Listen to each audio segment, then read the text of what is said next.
नशा नशा नाश की जड़ है भाई, फल है इसका अति दुखदाई। लेकिन यहाँ हम कौन से नशे की बात कर रहे हैं? धन का नशा, ज्ञान का नशा, पद का नशा। हम यहाँ बात करेंगे ज्ञान के नशे के बारे में।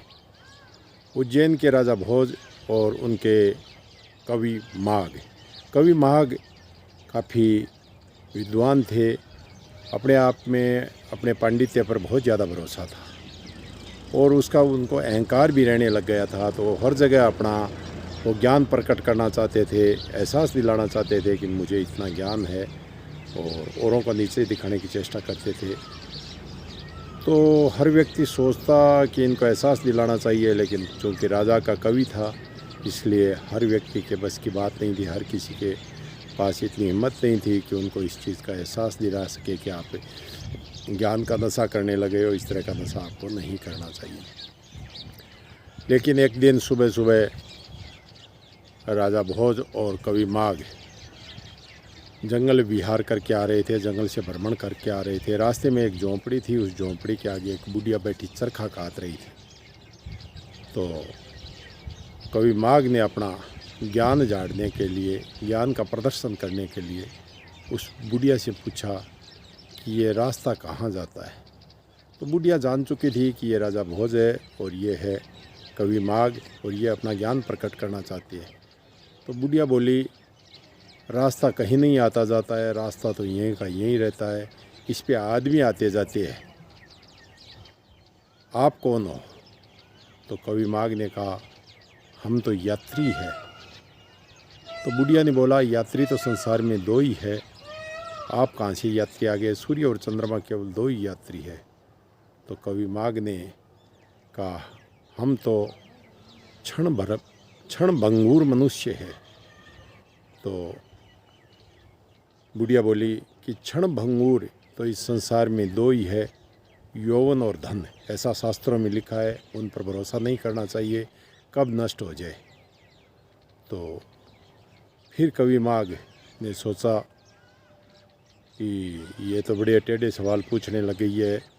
तो उन्होंने कहा, हम राजा है। तो बुढ़िया बोली, संसार में राजा तो दो ही है, ऐसा मैंने शास्त्रों में देखा है, सुना है, पढ़ा है कि यम और इंद्र। आप तीसरे राजा कहाँ से आ गए? तो फिर वो कवि माघ फिर घबराने लग गए। उसने कहा कि हम तो क्षमा करने वाले मनुष्य हैं। तो बुढ़िया बोली, क्षमा करने वाले तो इस संसार में केवल दो ही है, या तो नारी है या पृथ्वी है, आप क्षमा करने वाले कहाँ से आ गए?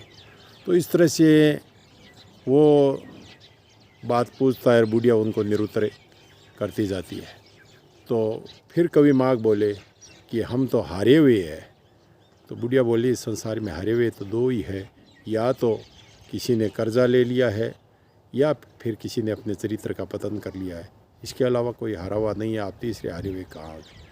तो इस तरह से कवि माघ शर्मिंदा होकर निरुत्तर हो गए और कुछ भी नहीं बोले। तब बुढ़िया बोली कि हे कवि माघ, मैंने आपको अच्छी तरह से जान लिया है, अच्छी तरह से पहचान लिया है। आप ज्ञान के नशे में डूब चुके थे, जबकि मैंने आपको एहसास कराने के लिए बताया है कि कोई भी व्यक्ति अपने आप में पूर्ण नहीं होता है, अधूरा ही होता है। उसको मौका मिले तो अपने ज्ञान का बढ़ोतरी करनी चाहिए, न कि इसका अहंकार करना चाहिए। वैसे ज्ञानवान व्यक्ति को घमंडी नहीं होना चाहिए, उनको विनम्र होना चाहिए। तो इस तरह से इस कहानी के माध्यम से यह हमें संदेश मिलता है, यह हमें प्रेरणा मिलती है कि कोई भी व्यक्ति पूर्ण नहीं होता है, वो आगे से आगे सीख सकता है, चाहे जितना सीखता रहता है जीवन भर में। और अहंकारी ज्ञानी व्यक्ति को तो कभी अहंकारी होना ही नहीं चाहिए। ये इस कहानी के माध्यम से हमें प्रेरणा मिलती है। तो ये आपको कहानी यदि अच्छी लगी है तो चैनल को सब्सक्राइब करें, वीडियो को ज़्यादा से ज़्यादा शेयर करें, लाइक और कमेंट भी ज़रूर दें। धन्यवाद। जय हिंद, जय भारत।